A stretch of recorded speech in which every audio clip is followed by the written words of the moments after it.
We cannot continue with business as usual, and change is inevitable.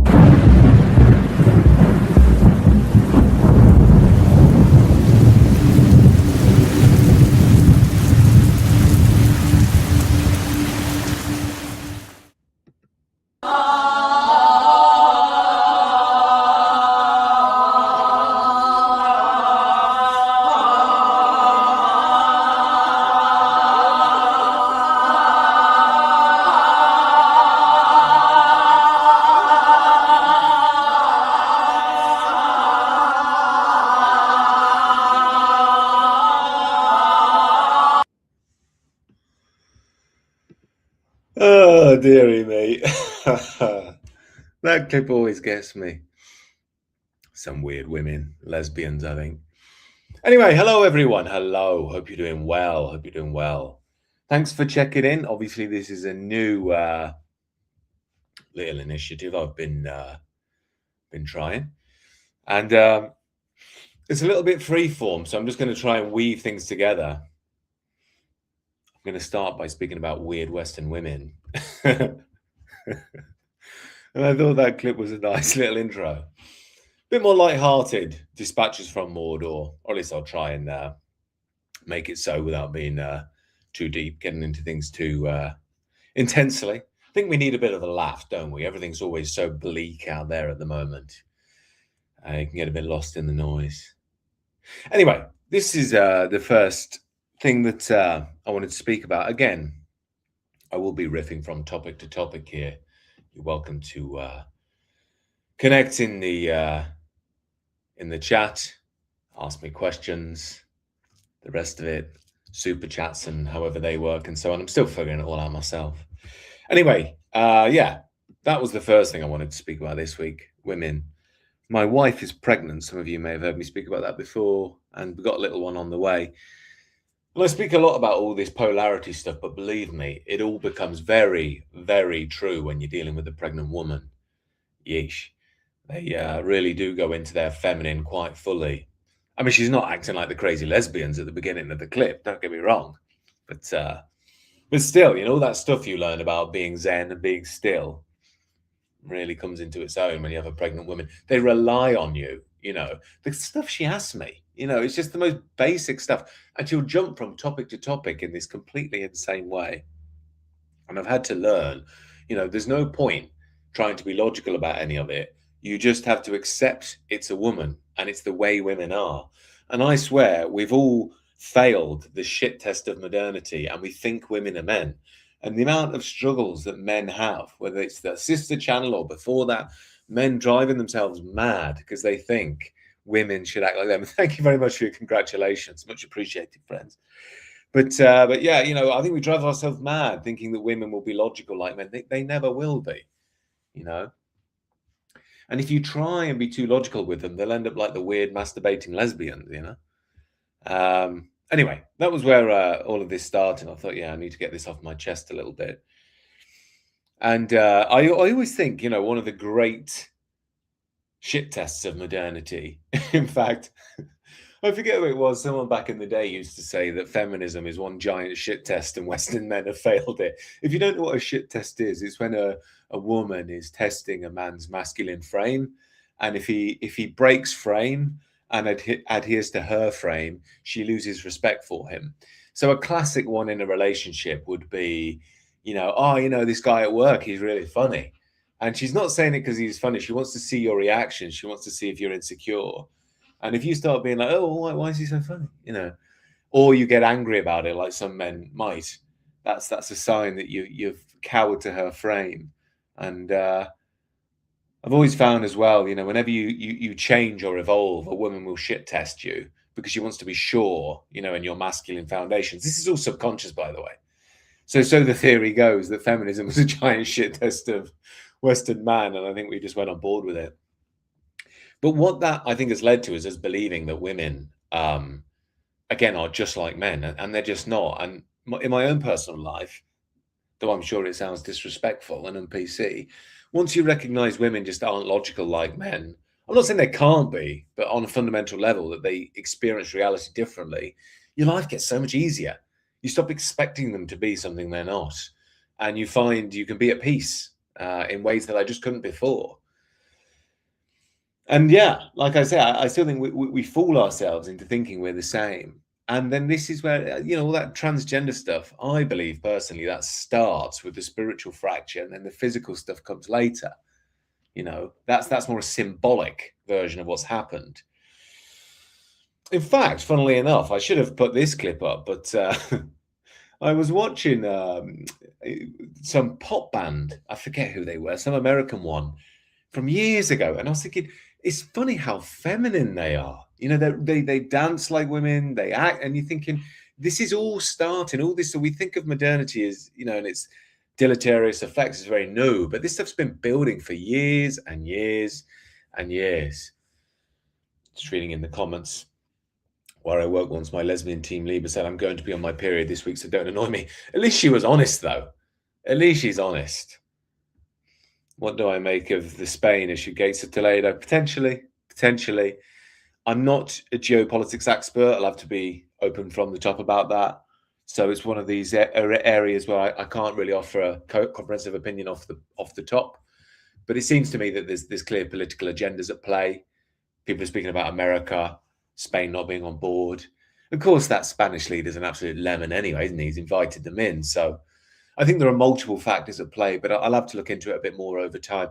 There is quite clearly a new global political power structure forming. I think that's evident right now. And what's interesting about it is you have this dynamic to it where power and defending one's group is becoming more acceptable. It's becoming more clear, not for the Europeans, obviously not for the Europeans, we have to work on that, but for other groups, they almost are standing by it and just looking out for their interests in a more naked way that I don't think they would back in the day. So that's my take on that. I think there's something going on there behind the scenes. It's clear that they've sent these migrants. I mean, 50,000. Insane, absolutely insane. It seems clearly planned. I can see people are speaking about David Bowie. Yeah, he did do a lot of drugs. I don't know what we're explaining about David Bowie, but he's always been a little bit androgynous, to my understanding. Although, of course, when he was androgynous, it was at least somewhat culturally challenging. Now it's very much culturally formulaic.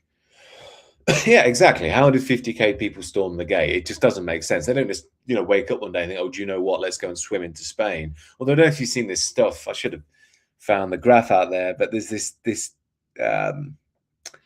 little diagram someone's done. Apparently they only had to swim 100 meters. It's just around this little fence. The media are making it sound like they swam across an ocean.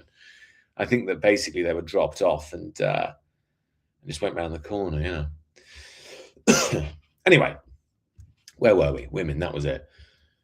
Yeah, no, it's this again though is this thing. I don't know if you've seen it, but this is Spanish women cheering these people along. You think, what the fuck is going on?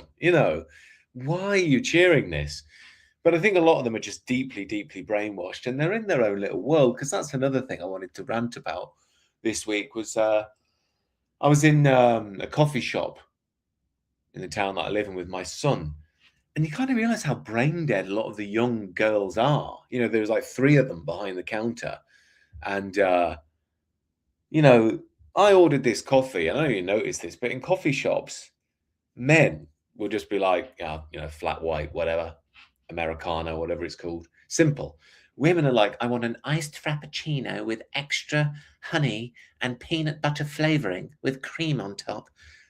What is this? Yeah, and it takes a bloody age to make. They have ice machines and whizzing and shaking it above their head and everything else. And they always order like 4 of them. I don't know if they go on this coffee run or something like that.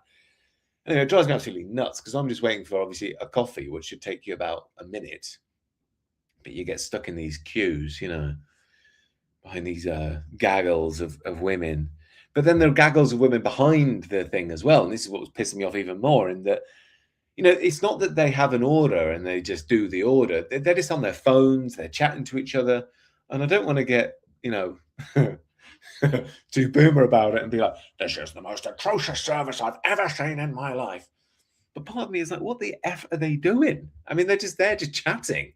Plus, I was ahead of these women and blah, blah, blah. And anyway, it drives me nuts, this sort of thing. And I think it's sort of symbolic of where we're at right now. And I'm pretty convinced that young women, probably all young people, are being dumbed down by social media.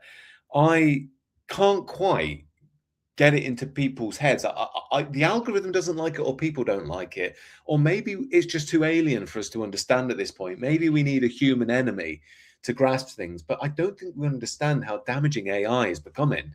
Is that people can't think anymore, and they almost outsource their own thinking to a machine. It's seriously dangerous. And then when you think that machine is coded with globo homo logic, which all of them are, then you're screwed. It's fascinating if you go and ask things like ChatGPT about race realism. It's a bit of fun, but you get to see how it's coded. You get to see what they're looking at. You'll never convince it of anything, but it's interesting to do. And again, like I'm saying, this becomes the norm of how people think and what they think the truth is. And I don't know if you've ever interacted with one of these AI chatbots, but what bothers me about them is how they make out that they're the fountain of all knowledge. It always bugs me. It's like, well, what made you the authority on this? You're just sourcing information from a load of sort of liberal, PC coded sources, really. That's all it is.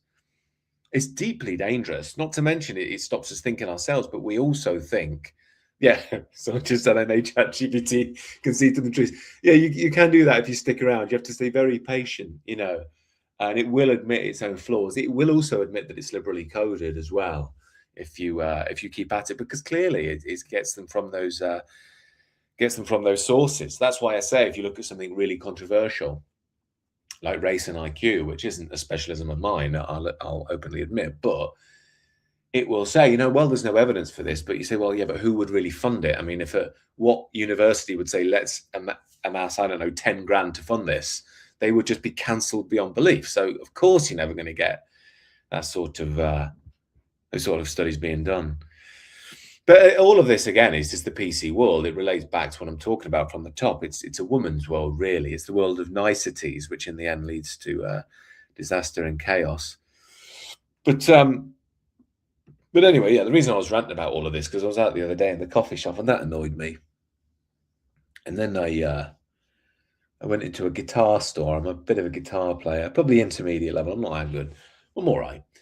But one thing I always think with guitar stores is you get probably the most angry people in the world in those places, because it's like they're talented musicians and they know it, but they never made it. So anybody that comes in, it's like an opportunity for them to sort of look down on you and show you all this knowledge they have.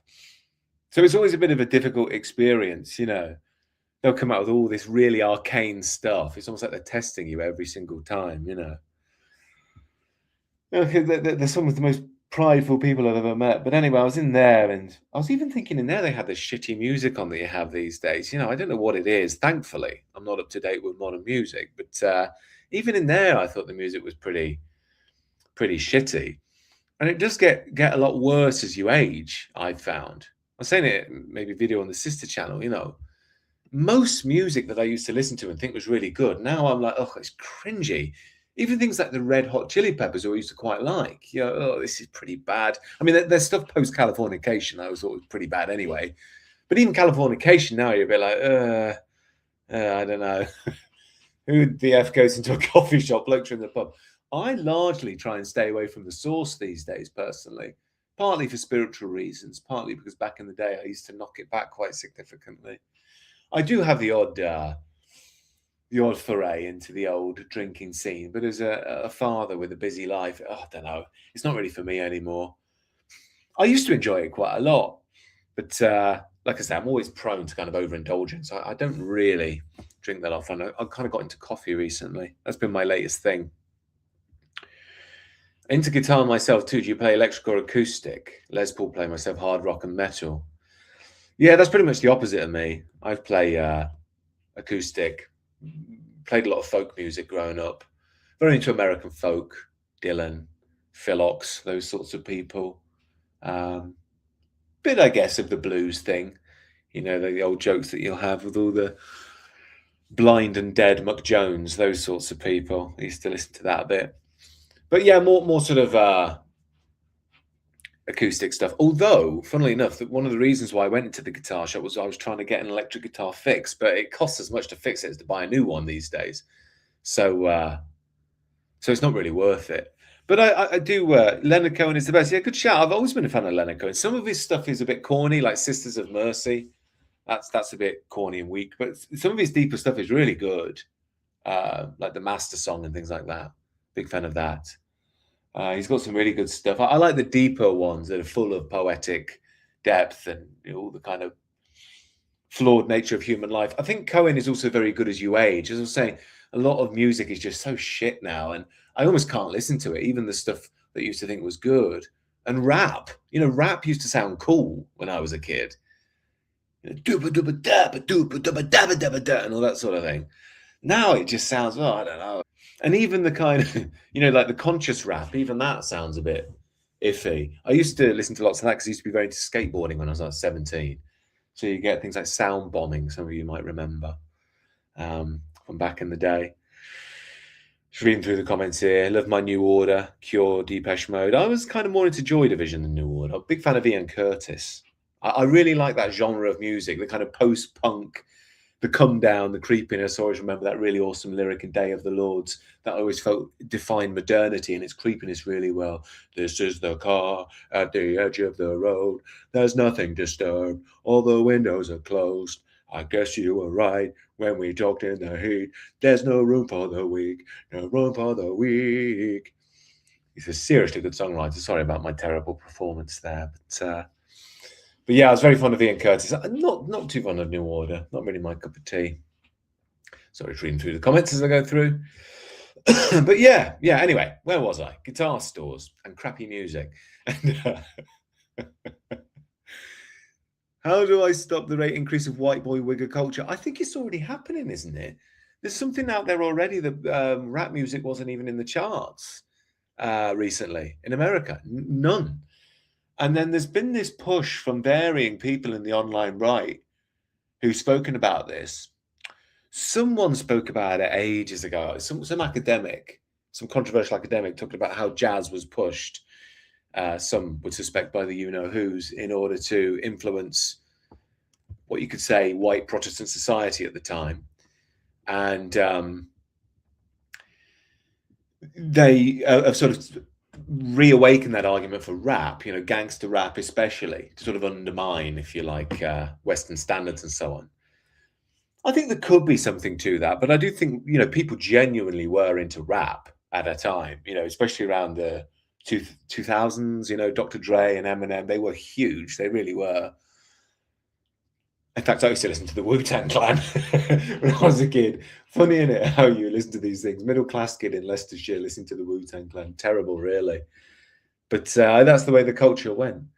Do you know what? The Noughts music never spoke to me. It never spoke to me at all. 90s rap did to an extent. 60s music always spoke to me. Beatles, Hendrix, Dylan. 70s to an extent, quite like Pink Floyd and Led Zeppelin and things like that. Someone mentioned the Smiths in the comment. Yeah, I like the Smiths. I think they're good. Marquis Smith. I never really listened to The Fall that much, actually. Complete asshole. Yeah, I don't know much about him, but he's certainly highly regarded in those scenes, isn't he? I mean, I don't know too much about The Fall. Like I say, I was kind of more into Joy Division personally. The Jam aren't too bad. Paul Weller, a bit of a lefty, bit of a cliche lefty, but yeah, they're not bad. They're not bad. They're all right. I've still got a bit of time for Noughts rap and hip hop for working out. Yeah, I know what you mean. They can inspire you a little bit. They do talk a load of tosh, but it revs you up. Well, I think that's probably the best thing for it, isn't it? I was in the gym listening to Insomnia by Faithless. That's not really rap, is it? But that's a bit of a classic from the sort of 90s. What would it be? Acid house, maybe? But anyway, the sort of music that people are dropping in the comments is quite good. This sort of stuff's all right. But yeah, like I say, most music I hear through the radio is just terrible. And it's funny because one thing I'll say to my wife, like, who's this? And she'll say, oh, this is Taylor Swift. And you think, isn't Taylor Swift supposed to be like the Beatles level good? And then you hear a song and you think, this is just crap. This is just whiny crap. There's nothing to this. But then you think, well, maybe her appeal is being the every woman. Maybe it's sort of being trustworthy Tay-Tay, who dates all the men and bones them all, and has a few choice things to say, but then makes women feel better about their whorish behavior. That's my theory. Listen to Bladey, Richard. It's right up your alley. Never heard of Blade or Bladey. I'll put it into Google now. Swedish rapper and singer. All right, I'll give them a go. Pardon me. Got a bit of a cold at the moment. Check out Puffer, not because they're racist, but if they are, but just because they're that good and they're recent. Never heard of them either. Again, I'm really not up to date with modern music. So, and to be fair, like, I'm not saying everybody's out there is shit. I personally believe if you are good, you won't really be allowed anywhere near success because they want what's replicable. They want to standardize you into Harry Styles and Ed Sheeran and for you not to cause too much trouble, which is why I kind of always felt there's something about those old musicians, even if they were druggies and the rest of it, there's something to it where they were genuinely enterprising and challenged people who they almost had to make music, they had to make art, and they kind of would have done that if they were famous or not. Today it feels everything's very sanitized. Number one is Lil Pump, Gucci Gang. Yeah, I heard of that. That was obviously a journey deeply into total degenerated hedonism, wasn't it? Yeah, most modern music is to transform white boys into wiggers. I think that was true. I don't know what quite is happening now. I think they're sort of Ed Sheeraning everybody into sort of this homogenized soup of harmless, ineffectual masculinity. Really, who was it? Was it some rock star was talking about it on Rogan, saying that they believed that even the CIA blocked rock music because it was getting too popular and raucous, and that's when mainstream pop and rap took over and all this sort of thing. Again, I'm not saying that is the case. I'm just saying that that's a theory that's out there. Anyway, the point I'm making is all this crappy music out there. And then I saw this absolutely brilliant clip, which sums up how ironic things are in this day and age.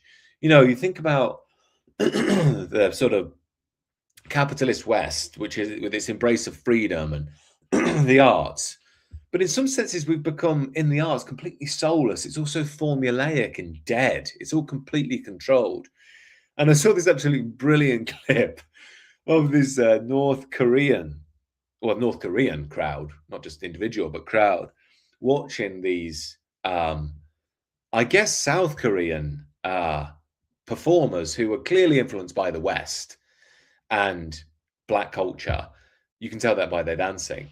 And the North Koreans are completely bemused. But what's weird is the North Koreans are right, in my view. Like, they are just right about their response is much more human. So it's kind of paradoxical. You know, you think, well, they're the ones in this totalitarian communist society. But you can see that their soul hasn't been impacted by, well, the deeply degenerative effects of modernity. I think Jonathan Bowden spoke about this. You know, you'll find the Eastern Europe is often more based. You know, my wife is Eastern European origin, and they are more based. Her family is really based. That's obviously why we get on. And like, I can say anything I say on the channel to my wife's family, and they're like, yeah, I know. But the point is, communism almost froze them in their baseness, I guess you could say, in their trad values. And it's ironic because you'd think it would be the other way around, but in many ways, they've held on to something that we've clearly lost. And I forget who says it, but this is saying that, you know, communism destroys the body and the mind, but liberalism destroys the soul. I think there's something to that. We can see that in this clip anyway. Let me play it for you. Pardon me. Let me get up on the screen.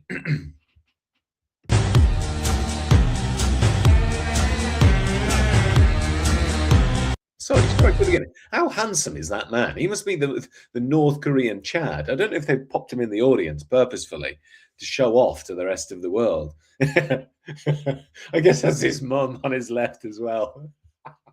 Look at her face.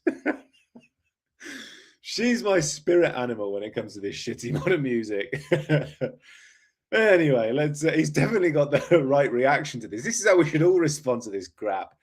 Anyway, on we go.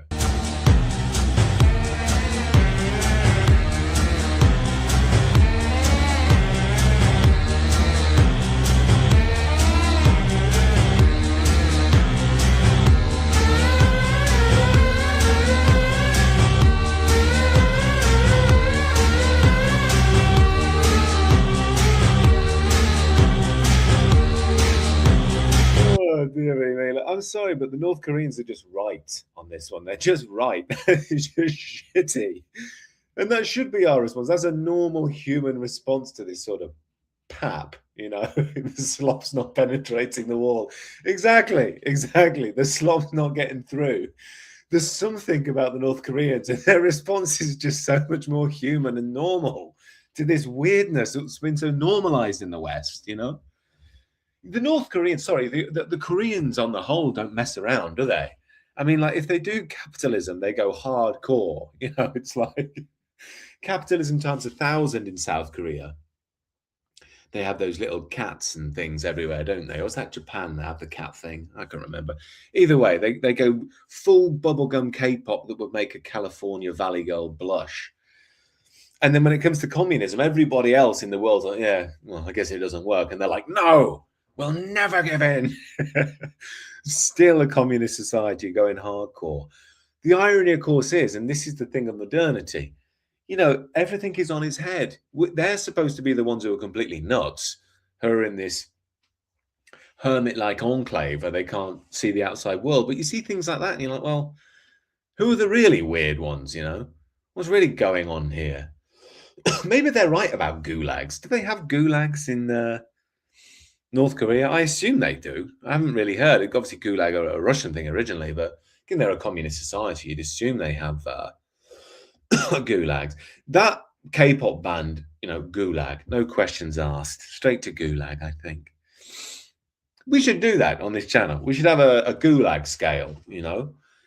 Maybe some people, when the Great Revolution happens and we establish our Reich, we can decide who will be in gulag and who won't, who will be in sort of purgatory. Give them a year or two of hard labor.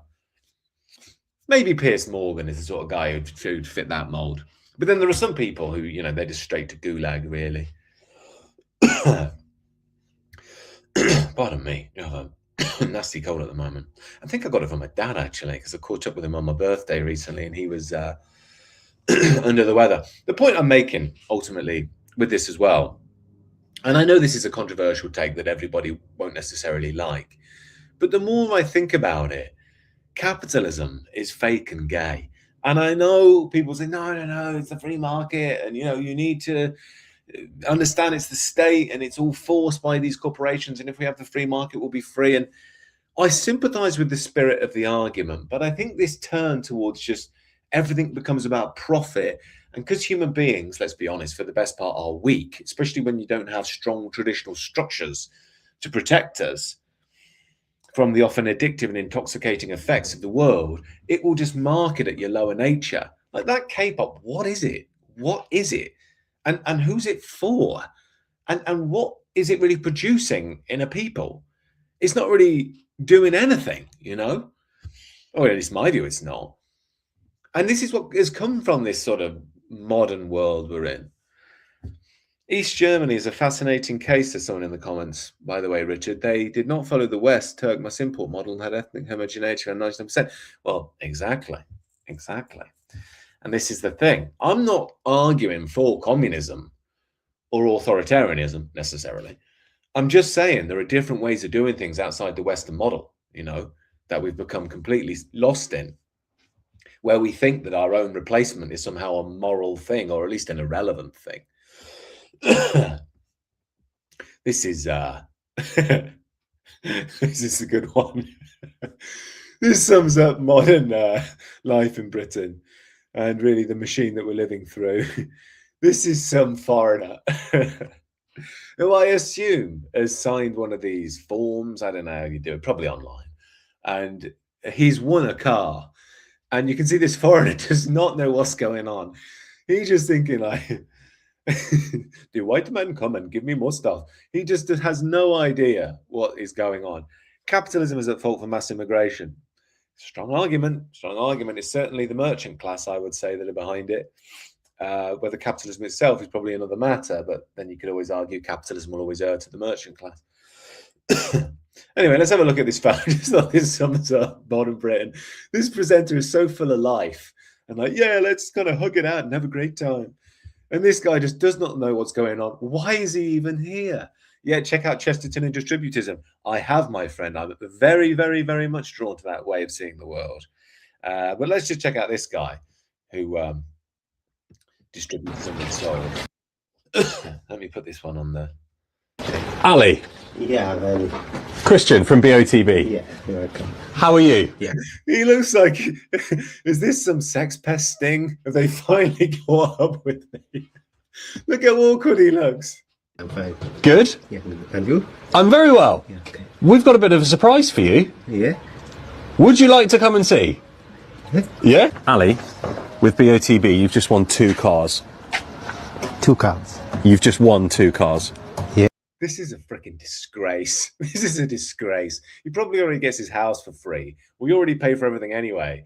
And here's, probably this guy listens to Ed Sheeran. And he's like, here you are, Ali. Have a couple of cars. Ali don't know what's going on. Yeah. He can't drive. Oh my God. Do you remember entering for these 2 cars? I forgot. You forgot? It was a 20p ticket. Yeah, okay. Do you remember how many tickets you got for these cars? No. I can tell you because I had a look at your account. Yeah. You got 2 tickets. 2 tickets. 40p your order was. Yeah. And it's just won you a fantastic Mercedes AMG and a VW Golf GTI. Were you sleeping? Yeah, I was. I don't know how much those cars are, but that Mercedes one, £100,000 more, brand new.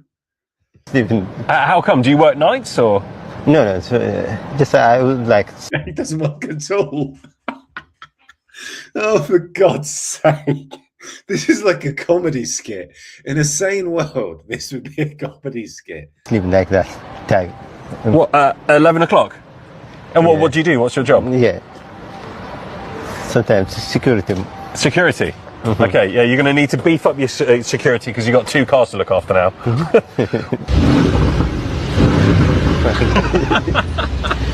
Sounds good, right? Yeah. That is awesome. Now we're in the Golf GTI. How are you feeling? Yeah, of course. Great. Great. Do you have a car at the moment? No. So now you have 2. What a day! What a day! Dear Lord, what is going on here? If this isn't the end times, I don't know what is. If you're happy for the BOTB hug. Dear Lord, what a mess. By the way, both of those are going in the gulag. No doubt about that. That Ed Sheeran guy, well, he's definitely going in. Why on earth he's entertaining these people? Why on earth they even picked him? Actually, you probably know why they picked him. It's so they can probably look good. Only they turn up and Ali doesn't work, lives on the state. God knows when he got here. God knows why he's here. And they're giving him 2 brand new fancy cars. While the rest of us struggle and strive to make a living, to pay our taxes, to fund Ali's lifestyle that he can now enjoy all the more. What do you reckon he's going to do with these cars anyway? He's going to probably sell them, isn't he? I don't know. What a mess. He didn't even remember signing up to the competition. What a joke. As I say, definitely gulag for both of them. Anyway, where are we? Another thing, talking of my rant about modern market mentality meeting weird modern woke, which is really the ethos of our era. The market merchant mentality, which somewhat dehumanizes us. And then because we've lost our humanity, we try and re-implement a pseudo-humanity, which is basically wokeness, which has a fake morality. And it creates people like this absolute freaking lemon. I don't think I have to ask you guys in the chat whether this guy's going in the gulag or not. No doubt here. Different view on this. Go on. Definition of madness. For context, he's talking about the illegal immigrants. Continuously trying to do something, doing the same thing and failing. You're not going to stop them. I've said this before years ago on your show. Go down to the beach, welcome these people. They are the very definition of entrepreneurs. They have travelled, they've used up their life savings, they've travelled across deserts, difficult seas, they've beaten the odds. They are entrepreneurs. Meet them on the beach, give them a grant to set up in business. They will be successful business people within 10 years. I have a few caveats. No benefit. You break the law, you're out. No ifs and buts. And no but criminals. These people, we can all think of immigrants. Immigrants built this country. Immigrants work harder than most people who live in this country. Let's All right. welcome Well, them. What about that? Just Yeah, so gulag, no doubt there. But I think probably the more interesting question here is, how do you even create someone like that? I mean, he's going under the gulag, exactly.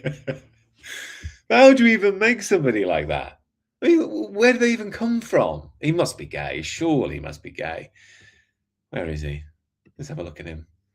Well, a very flowery shirt and all that. But Phil Jones, broadcast. I've never heard of him before. Only Phil Jones I know is a Man United player, or was a Man United player. Anyway, this guy, how do you even create someone like that? I mean, what a mess of sort of merchant ideology, which is completely bizarre, blended with hyper wokeness, blended with an ostentatious desire to be seen as hyper moral. And the world he would create, I mean, you've seen what's going on in Kuwait, Spain right now. Imagine the world under this guy's vision. That would be every day times 1,000. And what does he mean they're entrepreneurs as well? I mean, what these illegals have done is not entrepreneurial. At best, if you wanted to give them some credit, you could say it's adventurous. Nothing about it is entrepreneurial. But again, it's the ethos through which these normies see life. You know, these people could make us money. No, they can't. No, they can't. They'll be just like Ali with the car. You'll give them freebies. They don't know what's going on. They don't speak the language. They're here for freebies. And quite frankly, it shocks me that we can create people like that. Did I see Dawn French's outburst? No, I didn't. I saw something that she'd said something. Let me know what it was on the comments. But these people, it just shocks me how you can create someone like that, and then how can they get on TV? It's the most radical, insane nonsense. It really is.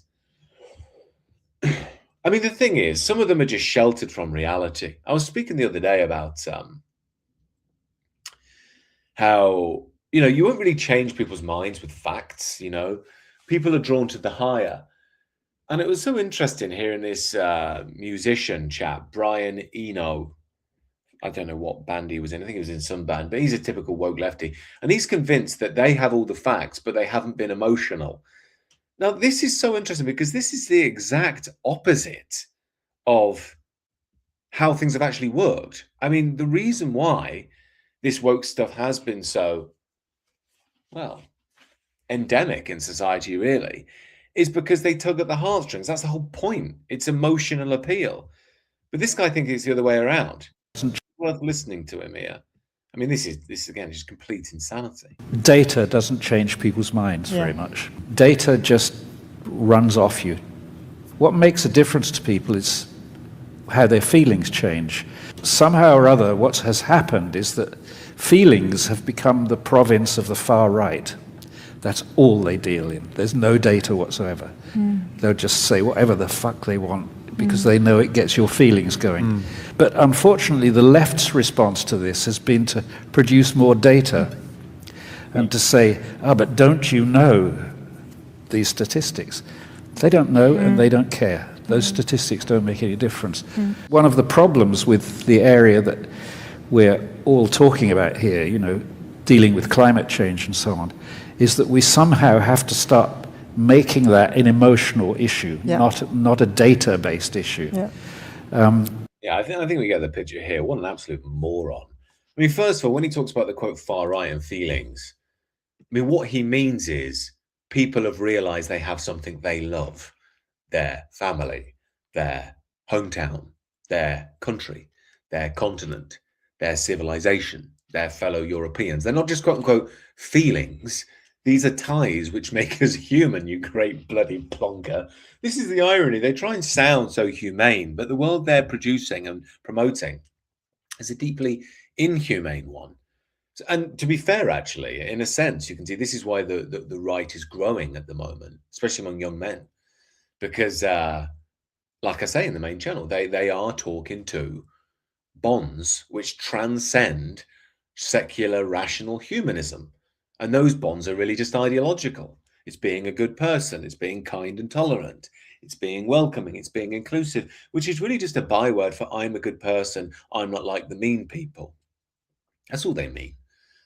What we're talking to has heart and depth and soul. That's why it's so vital.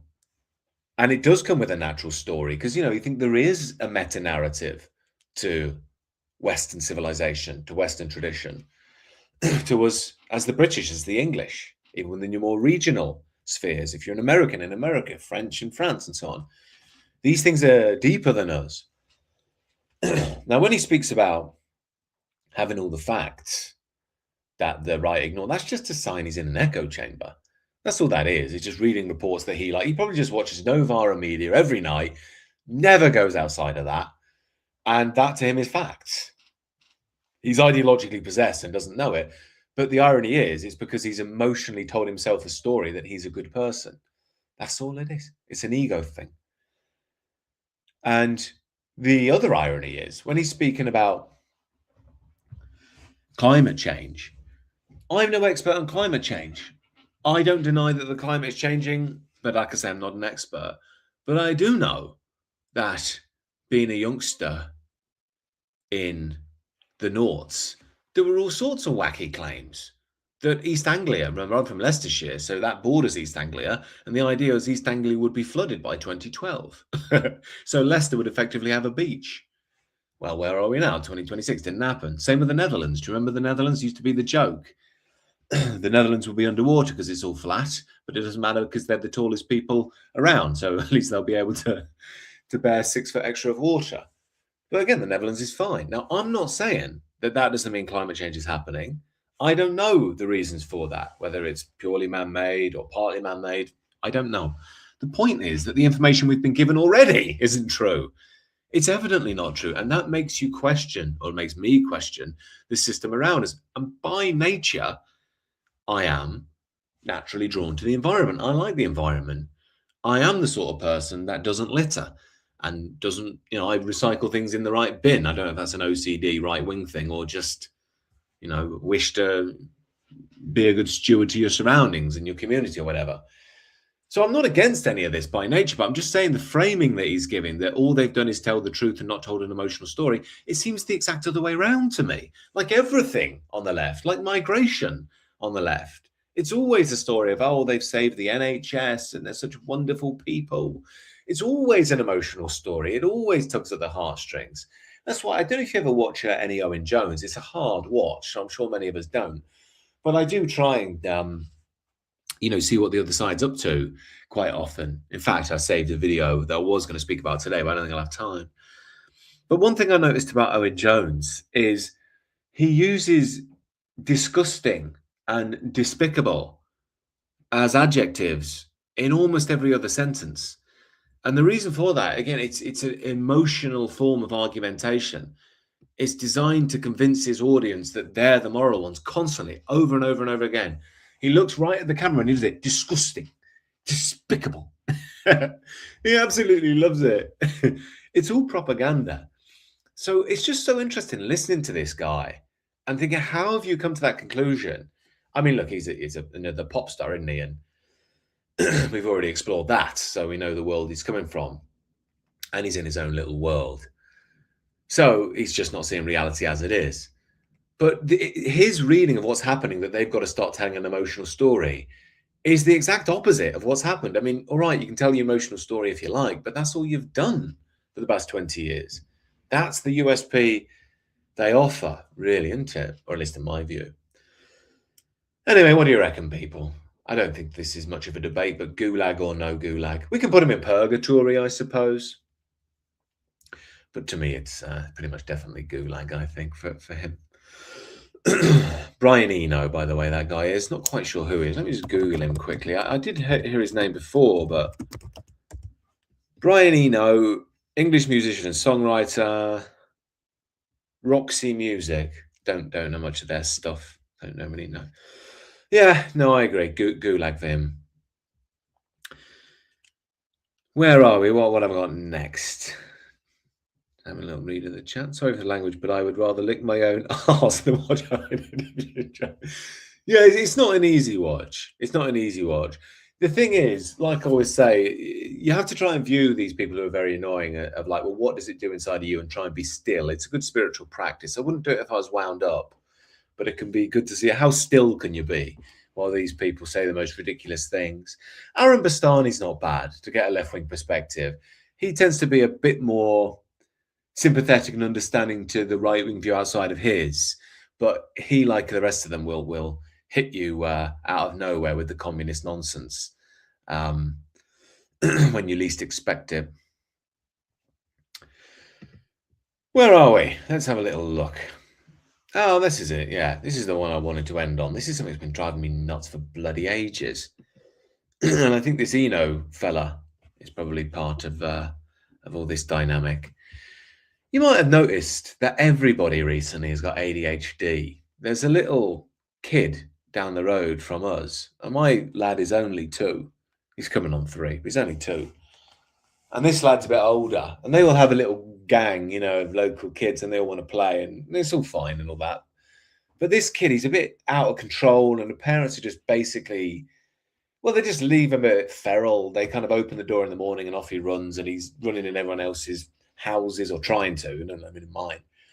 But anyway, I hear through the grapevine that apparently his parents say, oh, you know, he can't help it because he's got ADHD, you know. I think, has he got ADHD? He's 8. I mean, how do you know he's got ADHD at 8? It seems to me that they probably neglect him. He's just on screens all day, and he's a little SHIT, let alone ADHD. But you can't blame the little lad, because in a way he's just grown up in a world that, well, is really feeding these quote-unquote disorders. And I've become convinced, because my wife was out with her friend the other day, and her friend said to her, like, oh, I'm really struggling at the moment because of my undiagnosed ADHD. And my wife was like, she didn't have ADHD. There's nothing wrong with her. You know, she's just a woman. She's just, again, like I said earlier at the top of the call, my wife, pregnant, emotional. They go from topic to topic. Men like logic. I always say to my wife, like, look, one thing at a time. I'll do it all. I'll fix the fence. I'll sort out our son and take him to swimming or whatever. Then when we come back, we'll get dinner. You know, just thing after thing. That's how men like to work. But what little boy isn't ADHD? Exactly. Boys are ADHD. They're all a bit mental. But anyway, apparently he's got ADHD, and that's the excuse they have, really, for, in my view, just leaving him out there to be a little terror. But then you think this has become part and parcel of the world to such an extent that people celebrate these disorders. And I'm sure there are some people out there who genuinely suffer with whatever this is. But the scale of it, I think there's something out there as well about once they get diagnosed, then the NHS can get more funding, and then the family get more funding, and then, you know, the drug companies want that because you can prescribe them Ritalin and all sorts of stuff, especially in the States. But on top of that, I think people like an excuse for the general hardship of life. Like, I would characterize myself as a bit of an unhinged person throughout my life, a Shire-dwelling oddball, as I say. And I know that back in the day, especially when I was figuring myself out, you could have all sorts of things if you wanted to go to the GP. Oh, I've got anxiety. Oh, I've got this. I'm sure we all could, but it's part of life a lot of the time to work through these things. And I don't want to dismiss people who've had severe problems. Like I said before, my brother got mixed up in drugs and, you know, really lost his mind. And then I was in places with him, trying to help him, where you really come across mad people. I know it happens, and I know some people are really up against it. And of course, I have compassion and sympathy for those.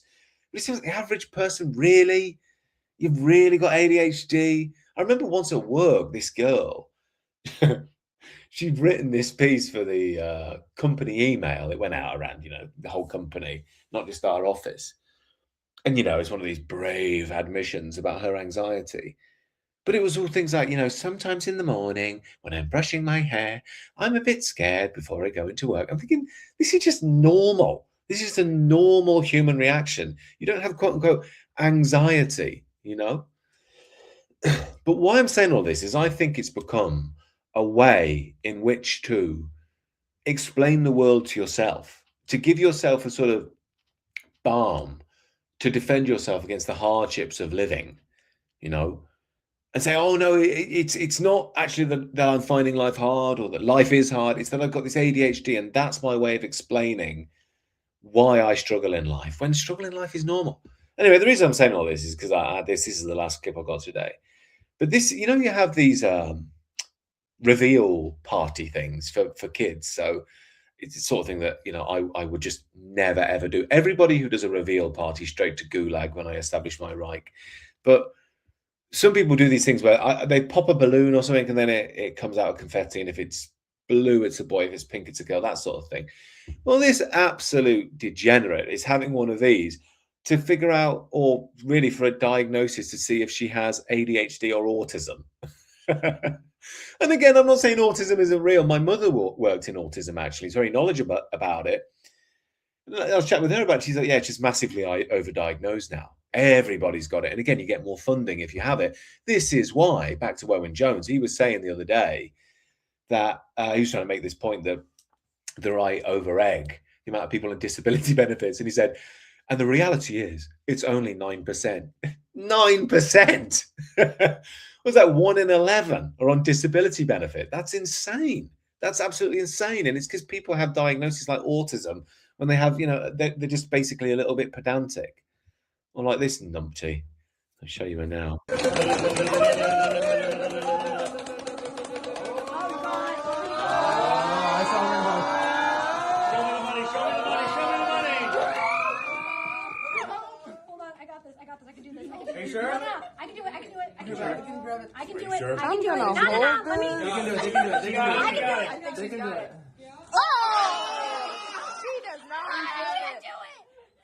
I'm seeing some color. Yeah.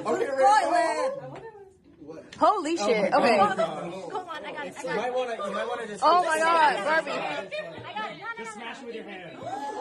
Kick smash! What?